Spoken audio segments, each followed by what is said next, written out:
범죄의 제약은 사실 건강 고민을 이야기하는 것이어가지고 오늘의 주제, 질병의 시작, 뱃살부터 줄여라. 뱃살이 11cm나 줄어들었어요. 하체 근력 강화에 도움이 됐었을 거고 이게 또 다이어트와 혈당 관리에 도움이 된 것 같습니다. 저는 호밀 대신에 이용해서 햄버거 빵을 만들어 먹고 있습니다. 변비도 엄청 심했었거든요. 그래서 소화도 잘 안 돼서 소화제도 정말 매일매일 먹고 혈색도 좋아지고 장도 건강해지고 20kg 정도 빠진 상태에서 유지하고 있어요. 비법은 해장 주스인데요. 해장이요? 장 운동을 촉진해서요, 장을 청소해주고 면역력을 높이는 효과를 볼 수가 있습니다. 이 모든 질병의 시작점이라고 이제는 할 수 있습니다. 근데 이제 왜 그러냐면 이제 뱃살에 있는 지방세포에서는 염증 물질을 만드니까 우리가 제일 두려워하는 심뇌 혈관 질환들, 혈관 막히는 문제가 생기고 치매 자체도 혈관성 치매 같은 경우에는 또 치매에 연관이 될 수도 있습니다. 그 뱃살이 부르는 또 하나의 질병이 있죠. 당뇨. 예, 뗄래야 뗄 수가 없습니다. 인슐린의 활동을 방해하니까 이 같은 당뇨의 발병률이 높아지는 겁니다. 햄버거하고 콜라하고 그다음에 이제 그 컵라면에 컵라면. 중독이 됐어요. 그러니까 이렇게 고개를 밑으로 내리잖아요. 그러면 발가락이 안 보일 의사 선생님께서도 당신도 처음 봤다고 깜짝 놀라시더라고요. 11cm나 이 복부 허리둘레가 줄은 거예요.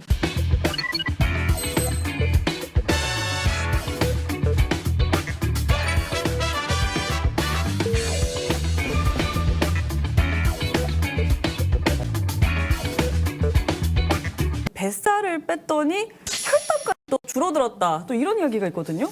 자, 혈당 지금 6월인데 작년 6월 6.6 120에서 그러니까 선생님 이거 6.6에 120이면 이 당뇨병 판정 수치 아닙니까? 네, 2022년 기준으로 공복 혈당을 봤을 때는 100이 넘기 때문에 정상이 아니고요. 당화혈색소 기준으로도 6.5가 넘기 때문에 당뇨가 맞습니다. 당화혈색소가 5.9로 줄었고요. 공복 혈당도 70까지 떨어졌습니다. 저 정도면 괜찮은 걸까요? 제가 주목해야 될 것은 불과 1년 만에 1년 만에 이렇게 거의 정상에 가까운 5.9의 수치를 보였다는 거예요. 허리둘레 11cm를 줄인 비법 함께 찾아보시죠.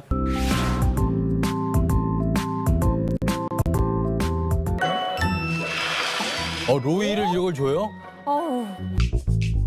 고기를 드시는 거예요?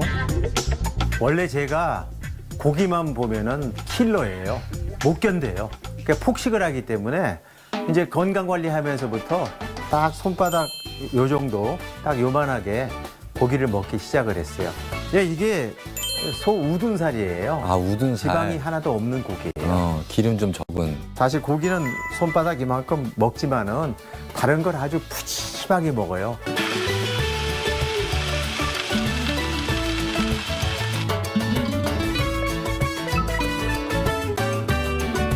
잡곡밥. 같아요. 되게 조금 드신다. 3분의 1 공기인데요. 자, 냉장고 문을 열면 짠하고 나타납니다. 이렇게 쌈채소를 먹게 되니까 또 뱃속에 또 포만감이 들어가지고 편안하게 다이어트를 할 수 있었어요. 깻잎이 이게 향이 참 세잖아요. 향이 세가지고 맵고 짠 음식에 대한 욕구가 없어지고 또 심심하게 음식을 또 먹게 되더라고요.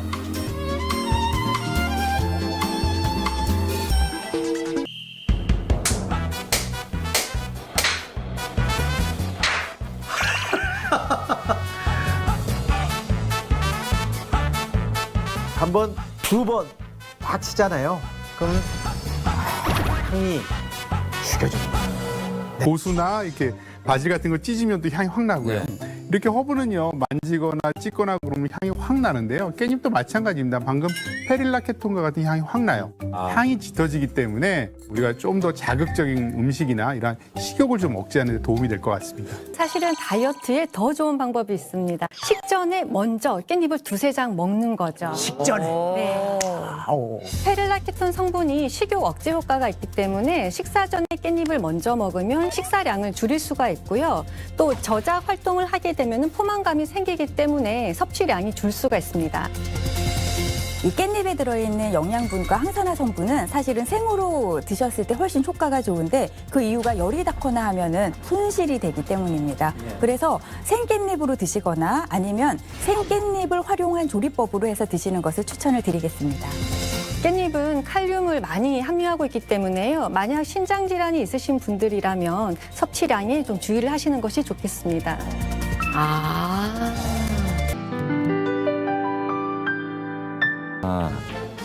이제는 몇 까치발로 걸음 가시고. 걷기. 첫 번째는 종아리 근육 강화에 도움이 되고 또 복부에 힘이 들어가니까 복부 근육 발달에도 운동을 주는 효과가 있습니다. 하루에 한 30분 정도는 밖에 나와서 그렇게 지내니까 몸도 마음도 정말 건강해지는 것 같아요. 발에서 횡격막까지 다 연결되면서 할 수 있어요. 그래서 호흡도 훨씬 좋아지니까 대사가 원활해지면서 뭐 지방 태우는데도 훨씬 더 유리하기 때문에 사실 허리 둘레를 또 빠지게 하는데도 도움이 되지 않으셨을까 생각됩니다.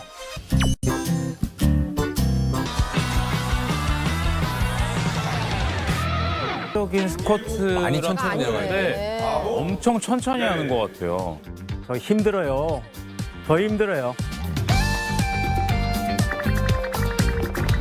이제 부들부들. 근데 많이 해보신 것 같아요. 많이 했죠. 자세가 좋. 두 번째로는 이제 복부 운동 한번 해보도록 하겠습니다.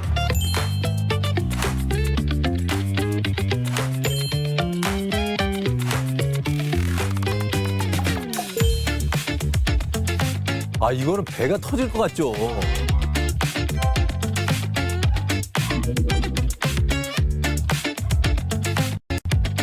김동호 아나운서님이 했던 일명 10초 스쿼트. 이 스쿼트 방법이요. 일본에서 한때 유행했던 다이어트 방법 중에 하나인데요. 일본에서 25년 동안 당뇨병을 연구한 우사미 게이지라는 의사가 있는데 그분이 스쿼트 할 때 한 번 할 때 7초 동안 천천히 내려갔다가 올라오는 거를 제안을 했거든요. 그런데 10초를 하셨으니까 훨씬 더 하체 근력 강화에 도움이 됐었을 거고 이게 또 다이어트와 혈당 관리에 도움이 된 것 같습니다. 바른 자세로 이렇게 천천히 내려가게 되면 오롯이 그 힘을 허벅지에 있는 근육이 다 소화를 하기 때문에 운동 효과가 훨씬 더 높다라고 볼 수 있는 거죠. 네, 쉬운 운동을 하십니다. 근데 운동 효과는 확실히 있습니다. 네. 오늘 저녁 그 특식으로 햄버거나 해 먹어볼까? 햄버거 드시고 살쪘다 했는데.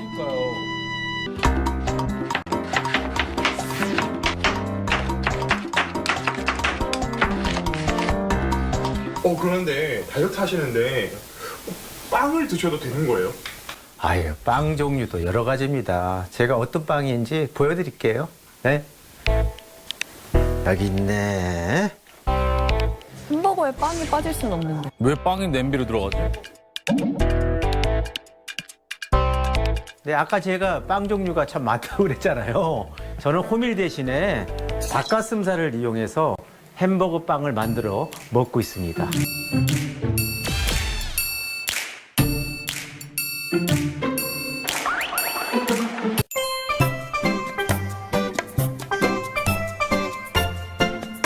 채소 넣고 그렇게 해서 햄버거를 만들고 있습니다. 저는 또 이게 음식에는 간이 있어야 되잖아요. 그래서 소스가? 소스 직접 만드시는구나. 우와.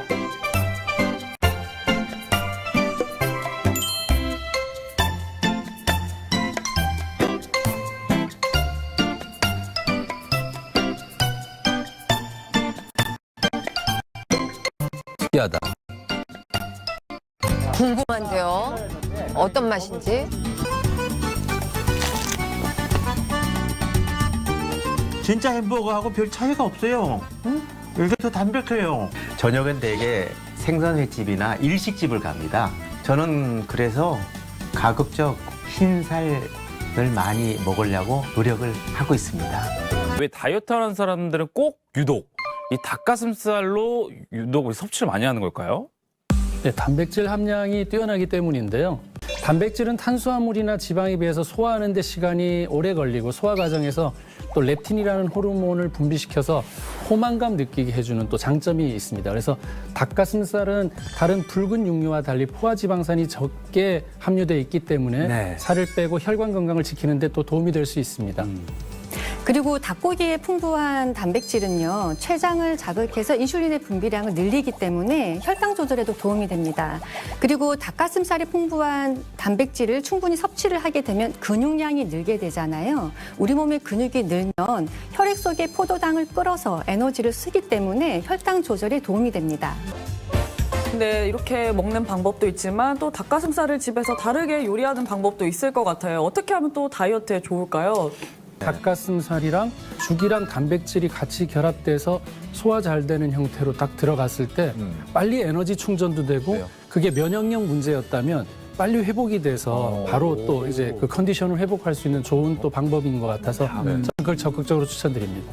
제가 추천하는 건 뭐 저는 집에도 가끔 먹고 있는데요. 닭가슴살 샤브샤브입니다. 샤브샤브입니다. 예, 요걸 그래서 우리가 멸치 육수에다가 예. 얇게 썰어갖고 살짝 색만 변할 정도로 우리가 한 다음에 방금 있던 깻잎 한번 싸먹고요. 이게 질린다 싶으면 소스만 바꾸면요. 정말 맛있겠다. 365일 내내 먹습니다. 뱃살을 빼고 이것이 확 달라진 분이 있다고 합니다. 뭐가 확 달라졌을지 정답 보여주세요. 뱃살 빼고 장 건강이 확 달라졌다. 얘는 뭐 떡볶이라든가 뭐 라면이라든가 뭐 그런 거를 많이 먹었고 살이 이렇게 찌게 된 거죠. 그러면서 제가 변비도 엄청 심했었거든요. 그래서 변비약도 늘 달고 살았고 또 소화도 잘 안 돼서 소화제도 정말 매일매일 먹고 바깥에서 운동할 때 그때 좀 민망하게 또 가스도 분출되고 그럴 때도 종종 있었어요. 지금 현재는 한 20kg 정도 빠진 상태에서 유지하고 있어요. 그때 입었던 바지인데 제가 유일하게 놔둔 거예요. 기념 삼아. 정말 어마어마하게 지금 빠져나갔죠?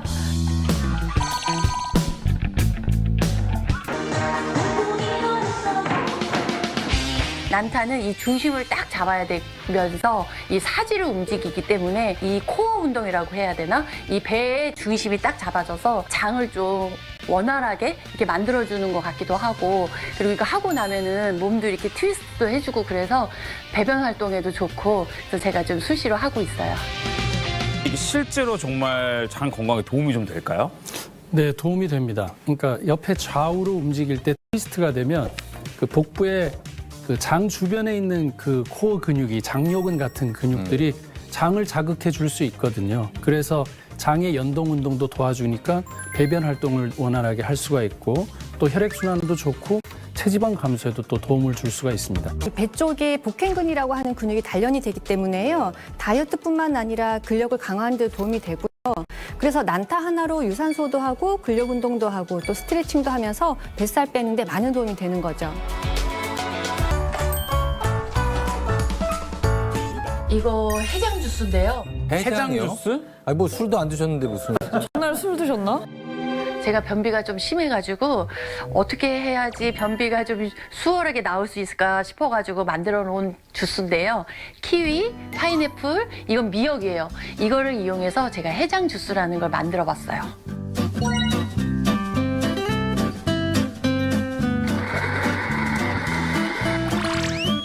이야, 푸른색이 되네.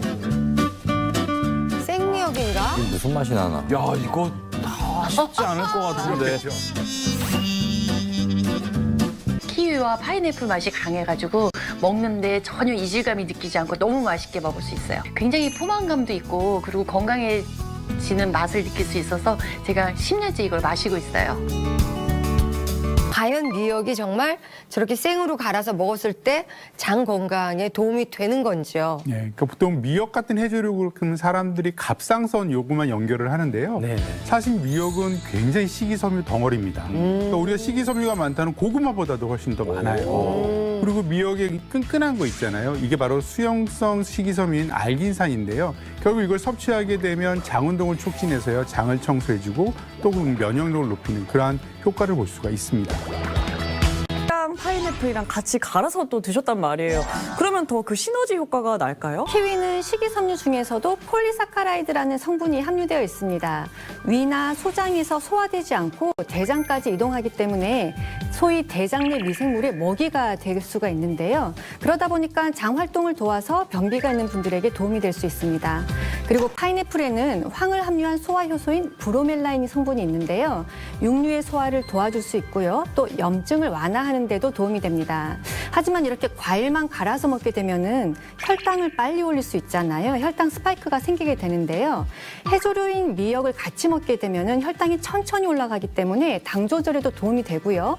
그리고 미역에는 칼슘과 칼륨과 같은 좋은 미네랄이 많기 때문에요. 장 건강에 좋은 궁합이라고 할 수가 있습니다. 장 건강은 반드시 꼭 지켜야 되는 건가요? 우리 몸의 면역 시스템의 70에서 80%를 차지하는 게 바로 장인데요. 이렇게 장 건강이 무너지면은 결국은 면역 시스템이 무너지는 것과 같습니다. 그래서 살이 찌는 것뿐만 아니라 만성 피로라든지 집중력이 떨어진다든지 그리고 피부 증상, 즉 뭐 피부 발진이라든지 아토피 피부염 같은 자가 면역 질환까지 생길 수가 있거든요. 근데 이 뱃살은 10년, 20년 네. 절대 떨어지지 않으려고 하는데 맞습니다. 뭐 어떻게 좀 좋은 방법 없을까요? 뱃살 빼고 장 건강 지키는 방법. 효소를 채워라. 효소라는 거를 제가 많이 들어봤는데 네. 정확히 뭔지는 잘 모르겠어요. 네, 효소는 1억 분의 1mm 정도의 아주 극도로 미세한 단백질인데요. 우리 몸의 모든 신진대사에 관여해서 신체 기능을 원활하게 해주고 또 영양분이 몸 곳곳으로 잘 전달되게 해주어서 생명의 불꽃이라고도 부릅니다. 세계적인 효소 영양학자인 미국의 에드워드 하웰 박사는 효소 부족이 질병을 일으키고 또 인간의 수명은 체내 효소의 양에 좌우된다는 말을 남겼는데요. 특히 효소 중에서도 소화효소는 탄수화물, 단백질, 지방 같은 영양소를 분해하고 흡수해서 에너지로 사용할 수 있도록 해주는 역할을 합니다. 장 건강을 망치는 가장 큰 원인 바로 뭐냐면요. 떡, 면, 빵, 쌀밥. 우리가 굉장히 좋아하는 이와 같은 정제된 탄수화물의 섭취입니다. 그러니까 식이섬유가 풍부하지 않은 정제 탄수화물은요. 유해균이 가장 좋아하는 먹이기 때문에 장 속에 남지 않도록 없애줘야 하는데 이 작용을 돕는 것이 바로 효소인 거죠. 제가 이해를 돕기 위해서 영상을 하나 준비를 했는데요. 먼저 지금 보이는 호수를 우리 몸속의 장과 같은 소화기관이라 가정하고요. 호수 중간중간에 들어있는 분홍색 덩어리를 우리가 섭취한 탄수화물 그리고 비커에 담긴 물을 소화효소라고 가정해 보겠습니다. 자, 이때 소화효소가 풍부한 사람의 소화 과정 한번 볼게요. 네, 이렇게 탄수화물이 남는 곳이 뻥 뚫리면서 이렇게 분해되는 거 보이시죠? 그렇다면 소화효소가 부족하면 어떻게 되는지 한번 볼까요? 그대로 있네요. 그대로. 아니, 근데 저렇게 되면 내 속이 다 부대끼는 느낌이에요. 정체가 심하네. 네, 이처럼 소화효소가 부족하면요. 탄수화물이 소화기관에 남아서 장 독소를 내뿜지만요. 소화효소가 풍부하면 그만큼 탄수화물의 배출이 더 잘 되기 때문에 우리가 소화효소가 풍부할수록 장 독소가 적고요. 그에 따라서 장 건강을 지키는 데 굉장히 도움이 된다고 얘기를 할 수 있습니다. 또한 탄수화물을 많이 배출하기 때문에 지방 축적을 방지하는 데도 우리가 도움이 될 수 있다고 얘기할 수 있죠. 뱃살도 잡고 장 건강도 지키고 그러면 도대체 어떤 효소를 먹어야 될까 싶은데요. 바로 카무트 효소. 카무트는 많이들 들어보셨을 거예요. 6,000년 전에 이 고대 이집트와 중동 지역에서 주식으로 먹었던 것으로 추정되는 고대 곡물이기 때문입니다. 이집트의 왕인 투탕카멘의 피라미드에서 발견된 수많은 보물과 함께 정체불명의 씨앗이 함께 발견되었는데요. 이 씨앗이 싹을 틔워서 자란 것이 바로 카무트입니다. 카무트는 아미노산 18종을 비롯해서 각종 미네랄과 비타민 등 53가지 영양소가 풍부하고요. 또 단백질 함량이 높아서 탄수화물의 과잉 섭취를 방지하는 데도 도움을 주는데요. 이렇게 영양이 풍부한 카무트는 이 미국의 타임지 선정한 가장 건강한 식품 50가지이자 또 우리나라에서도 주목해야 할 10가지 고대 작물로 선정된 곡물입니다. 카무트로 만든 게 바로 이 카무트 효소라는 거잖아요. 네, 그렇습니다. 카무트 효소는 영양이 풍부한 착한 탄수화물로 알려진 카무트에다가 한국인에게 익숙한 국내산 생균 3종을 넣어서 인위적인 첨가물 없이 자연 그대로 발효한 효소고요. 왕의 곡물이라 불리는 카무트 곡물의 영양가를 그대로 얻을 수 있는 데다가 나이가 들수록 부족해지는 효소까지 보충할 수 있다는 장점이 있습니다. 한국인에게 익숙한 생균 3종이라고 하셨는데 그게 어떠한 것들이에요? 네, 굉장히 익숙한 것들입니다. 김치, 메주, 청국장. 네, 이 세 가지 균주인데요. 네. 우선 김치에서 분리한 김치 유산균은요, 소화효소의 활성을 증가시키는 데 도움을 주고요. 예. 전통 메주에서 분리한 황곡균은요, 단백질과 탄수화물의 분해 능력이 우수해서요, 소화력 증가에 도움을 줍니다. 그리고 마지막으로 청국장에서의 바실러스균은요, 위산과 열에 강해서 장까지 생존하는 데 굉장히 도움이 되거든요. 그래서 각각의 우수한 장점들을 지닌 세 가지 균이 이 카미트 효소에 들어있다고 볼 수 있습니다. 근데 왜 이렇게 소화 효소를 채워줘야 되는 겁니까? 우리가 나이가 들수록 우리 몸속에 소화효소가 줄기 때문입니다. 특히 노년기에는 청년기에 비해서 소화효소의 분비량이 50%까지 감소할 수가 있는데요. 네. 이렇게 효소 분비가 충분하지 않으면 소위 장 건강이 무너지게 됩니다. 네. 우리 몸에 필요한 유익균은 줄게 되고요. 나쁜 유해균은 늘게 되는데요. 그래서 잘 챙겨 먹어도 기운이 없고 또 쉬어도 쉬지 않은 것 같이 계속 피로감이 지속이 될 수가 있고요. 또 한 가지는 음식물이 분해가 되면서 에너지로 바뀌어야 되는데 이 에너지가 잘 생기지 않기 때문에 남는 잉여 에너지, 잉여 탄수화물은 혈당을 높이게 되고 또 그게 지방으로 쌓이면서 비만이 되는 겁니다. 근데 나이가 들수록 부족한 효소를 보충하는 게 필수인데 카무트 효소가 이 뱃살 빼는데도 도움이 되나요? 네, 카무트 효소는 탄수화물의 소화와 배출을 돕기 때문에 뱃살을 빼는 데 도움이 될 수가 있는데요. 네. 이 효소에는 탄수화물을 분해할 수 있는 알파 아밀라제가 다량 함유되어 있기 때문에요. 소화가 원활하게 되고요. 또 장내 환경이 개선되면서 복부 지방이 쌓이는 것을 막는 데 도움이 될 수 있습니다. 카무트 효소가 소화를 어떻게 돕는지 이해를 돕기 위해서 실험 영상을 하나 준비했는데요. 물이 담긴 비커를 우리 몸, 핫도그의 빵을 탄수화물로 생각해 보겠습니다. 한쪽 비커에는 물만 넣고 다른 쪽 비커에는 물과 카무트 효소를 넣고 2시간 후에 빵의 분해 상태를 관찰해 봤는데요. 물만 넣은 비커의 빵은 조금 불어나기는 했지만 형태가 그대로인 반면에 카무트 효소를 넣은 쪽의 빵은 흐물흐물해진 것을 확인할 수가 있었습니다. 즉, 카무트 효소가 우리 몸에 들어온 탄수화물을 잘게 분해해서 소화가 잘 되게 함으로써 장의 독소 축적을 막아서 비만을 예방하는 데 도움이 된다고 볼 수 있는 거죠. 어떻게 카무트 효소가 이렇게 탄수화물을 알아볼 수도 없게 다 분해시킨 건지 너무 궁금해요. 네, 카무트 효소가 탄수화물을 분해하는 굉장히 탁월한 이유가 있습니다. 바로 역가 수치가 높기 때문인데 역가 수치가 뭐냐면 이제 효소의 활성도를 나타내는 건데 물질을 얼마나 빠르게 분해할 수 있는지를 알 수 있는 지표를 말하는 그런 것처럼 효소는 그 활성도가 55만 유닛 이상인지 역가 수치로 확인하는 거죠. 카무트 효소는 탄수화물을 분해하는 효소의 활성도, 즉 탄수화물 역가 수치가 높아서 탄수화물이 빠르게 분해될 수 있는 것입니다. 김정현 선생님, 배출은 어떻게 돕는 거죠? 바로 카무트의 풍부한 식이섬유 때문입니다. 우리나라의 주식인 백미와 카무트의 식이섬유 함유량을 비교했을 때 이 카무트에는 백미보다 식이섬유가 약 6배 많고요. 또 현미보다도 약 3배가 많은데요. 식이섬유는 분해된 탄수화물을 그물처럼 걸러낼 뿐만 아니라 체내에 쌓인 독소를 잡아서 배출하는 역할을 합니다. 카무트 효소 속의 식이섬유가 독소의 배출을 어떻게 돕는지 이해를 돕기 위한 실험 영상을 준비했습니다. 물이 담긴 비커를 우리 몸, 그리고 기름을 체내 독소로 가정을 해보겠습니다. 카무트 효소를 넣고 20분 정도 경과를 시켰을 때 카무트 효소가 체내 독소인 기름과 뭉쳐서 덩어리째 떨어지는 것이 보이는데요. 이건 카무트 효소가 체내 독소를 흡착해서 대사작용을 통해 배출시킨다는 것을 의미합니다. 실험주에게 8주간 고지방 식단과 카미트 식빵을 섭취시켰더니요. 고지방 식단과 일반 식빵을 섭취한 대조군에 비해서요. 체중 증가율이 낮은 것을 확인해 볼 수 있었습니다. 또한 인체 실험도 있어요. 건강한 성인 30명을 대상으로요. 16주 동안 카미트를 섭취하게 했더니 체지방량이 무려 3.7% 감소했다라는 연구 결과도 있습니다. 근데 이 카무트 효소는 그러면 식전에 먹어야 돼요? 아니면 식후에 먹어야 돼요? 카무트 효소는 소화를 도와주기 때문에 식전보다는 식후에 드시는 것을 추천드립니다. 그럼 혹시 이 카무트 효소가 뱃살 빼는 거 외에 또 다른 건강적인 좀 도움을 줄 수 있는 게 있을까요? 카미트는 장에 이로운 유익균의 먹이가 돼서요. 대장 속의 유익균 성장에 도움이 될 수 있는데요. 유익균의 먹이가 많아지게 되면 결국은 장 건강을 돕는 유익균의 개체수 자체도 늘어나서 과민성 대장 증후군 완화에 도움이 될 수가 있습니다. 그 과정을 간단한 실험을 통해서 제가 준비를 했는데요. 초록색 구슬을 유익균으로, 노란색 구슬을 유해균, 그리고 유리관을 우리 몸속의 장이라고 가정해보고 카모트 효소를 넣으면 어떻게 될까요?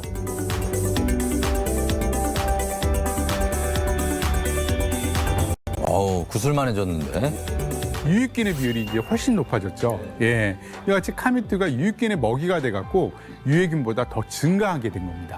실제로 과민성 대장 증후군 환자 20명에게 6주간 카미트 식단을 섭취하게 했더니 과민성 대장 증후군의 대표적인 증상인 복통과 그 복부 팽만감이 감소되었다는 연구 결과가 있습니다. 장에 면역세포가 엄청 많다고 했잖아요. 장 건강이 좋아지면 면역력 올리는 데에도 도움이 될 수 있을까요? 네, 당연합니다. 우리 몸은 나이가 들면서 항산화 능력이 떨어질 수밖에 없는데요. 그렇게 돼서 몸 안에 활성산소가 쌓이게 되면 백혈구를 포함한 면역세포 등이 손상이 갑니다. 그러면서 면역 능력이 떨어지게 되는데요. 카무트에는 강력한 항산화 성분인 셀레늄이 풍부해서 활성산소를 제거하고 또 DNA가 손상되는 것을 막기 때문에 면역력을 지키는 데 도움이 됩니다. 셀레늄의 함량을 살펴보면요. 카무트 100g에는 셀레늄이 81.5 마이크로그램이 포함되어 있는데요. 이는 셀레늄이 많다고 알려진 마늘의 약 5.7배에 해당하는 양입니다. 장 건강뿐만 아니라 면역력에도 도움이 되는 거죠. 카모트 효소가 살 빼는 데 도움이 되고 그다음에 장 건강과 면역력 관리에도 도움이 된다니까 이거 꾸준히 먹으면 굉장히 많은 도움을 받을 것 같아요. 네. 혹시 카뮤트 효소 먹을 때 주의할 점이 있습니까? 네, 카모트 효소는 과다 섭취 시에 속이 더부룩할 수 있기 때문에 하루 적정 섭취량인 3g 이내로 섭취하실 것을 권장해 드립니다. 그리고 엄격한 관리를 통해서 재배되어서 또 정식으로 수입한 카모트인지를 확인하고요. 인위적인 첨가물 없이 자연 그대로 발효시킨 천연 발효 효소인지도 확인하시면 더 좋을 것 같습니다.